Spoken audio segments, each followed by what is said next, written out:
installed in 2015, started work January 1, 2016. Yes. And that has the roller coaster.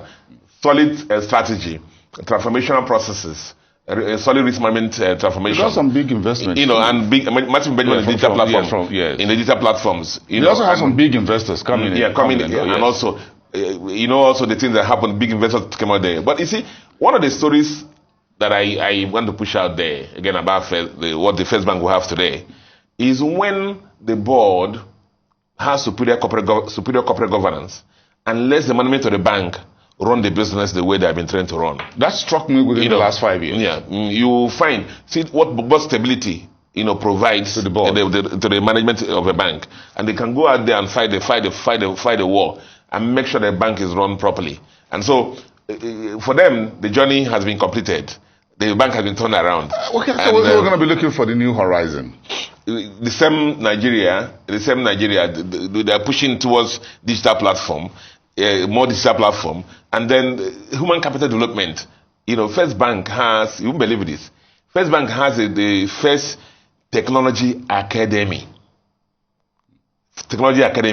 realizing the Jackpot syndrome and the loss of skills to overseas. FirstBank has been hiring fresh graduates that have allied disciplines and bring them into that school, train them on the various facets of IT, whether it's software, whether it's hardware, whether it's data processing, whether it's data analysis, and all that, and they're pushing that out. And a lot of graduates are coming to the system. So they've got a backroom kitchen where they're training them. I mean, they have the staff development program, and as I said, the issue is continuity, to make sure that there's proper succession planning, and then make sure also that the corporate governance is still sound. And the beauty of that is that, starting 2021, they had some transformation there. Some new shareholders came in that let the bank also run on its own.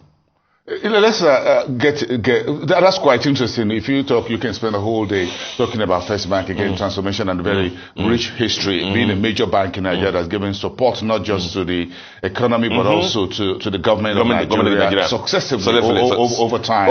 If you look at the privatization of the TCPC and how FirstBank actually came to be in the whole privatization TCPC back That's then. something in being first. Yes, there's something about being first. I mean, the first sons always carry a lot they can, Okay, you can rub it at him. Yeah, you may not realize that some of us are the first sons. I understand. If you've never been there, you've not been there. If you're never first, you're never first. Yes, please. Are we running a diversified economy? Let's get a bit broadly speaking. Trade. Let's talk about trade. Yeah, trade, yes. The volume of trade normally is the total export plus the total imports. And that gives you the volume of trade.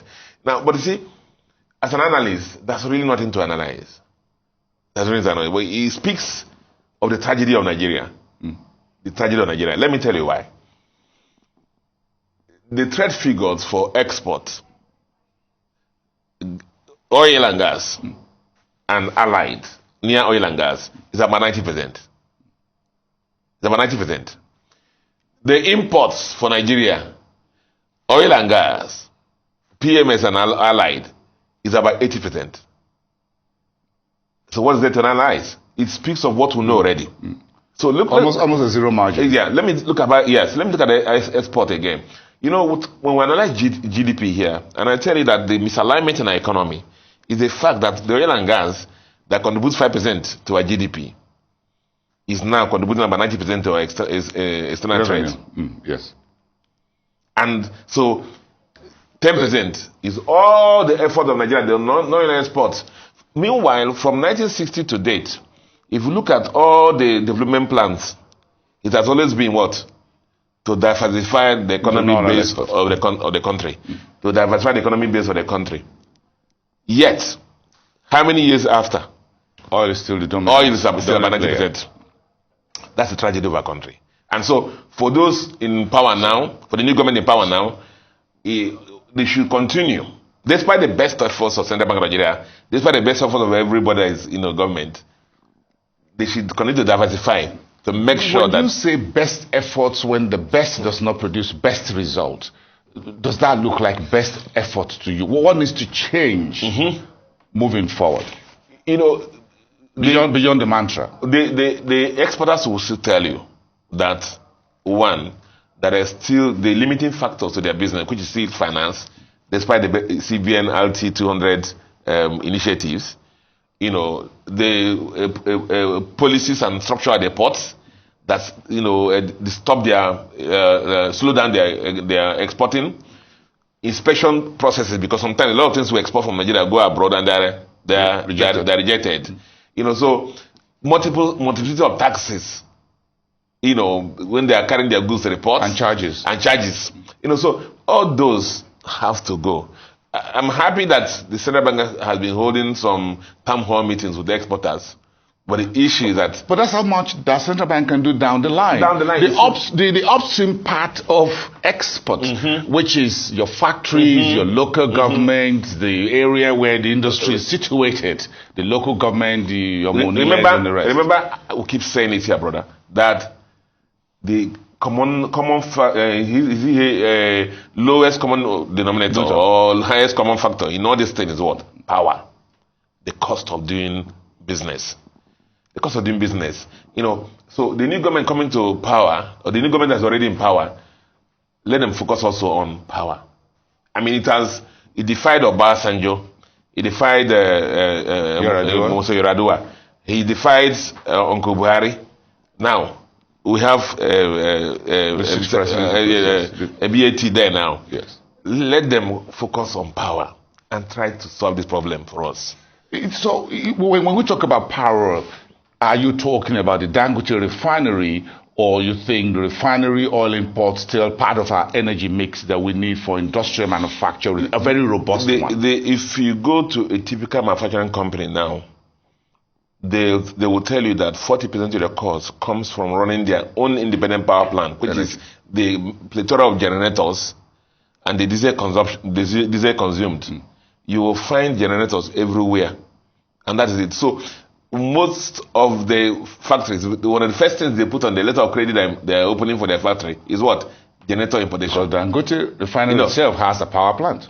See, in other climes, a typical Dangote refinery is a plug and play. Plug and play, you just come in there with the equipment and put that. But you see, Dangote has to go down first, before coming up. He has to put the power there. You know, build so many water, everything there before barges and whatever. Before you can even start putting the refinery equipment. And those are limiting factors to that. Just try and set up even a hairdressing business for your sister, or a salon for your brother. What's the first thing you're going to put there? Generator. Because without it, everything else is zero. It's zero. So that's the problem. That has to be resolved. So should we be having that energy sustainability and efficiency conversation now, and not just full subsidy removal? Because it looks like everybody's eyes on full subsidy. Of course, we need that, because majority of Nigerians' households need their petrol in their small generator to make micro business function. You talk about hairdressers, salon, beauty salon, beauty parlors, and whatever. Bakeries, even everybody. Yes. That's very critical. That issue of the discussion I thought about now. Energy at the bottom of the pyramid. At the bottom of the pyramid. It's very critical for this economy to take off. Without it, it's a problem. If you go to hospitality, every hotel, 40% of the cost is that.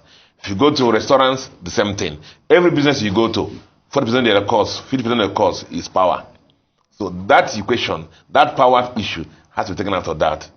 Not even just that. Even if at the end of the day take it out, and it's still 40% cost. But the issue now is you have what? The regularity. Some of us don't sleep well in the night. You put on your generator by 7, and then by 12 you have to put it off now because of the cost of this thing. Your sleep has been broken. If light goes off now, you are listening to see whether the generator will come on. It doesn't come on. You say, hey, Mohammed, or John, or Peter, what's happening? The generator is not coming on, and your heart starts beating. All those discomfort. If you cook some favorite soup that you have and put it in your freezer, the next time you're eating it, it will be tasting differently. Let's leave it there for today. Thank you. It's good to have you here again on a Tuesday. Thank you very much for that very delicious conversation with Chika Mbonu, Arise Business Analyst.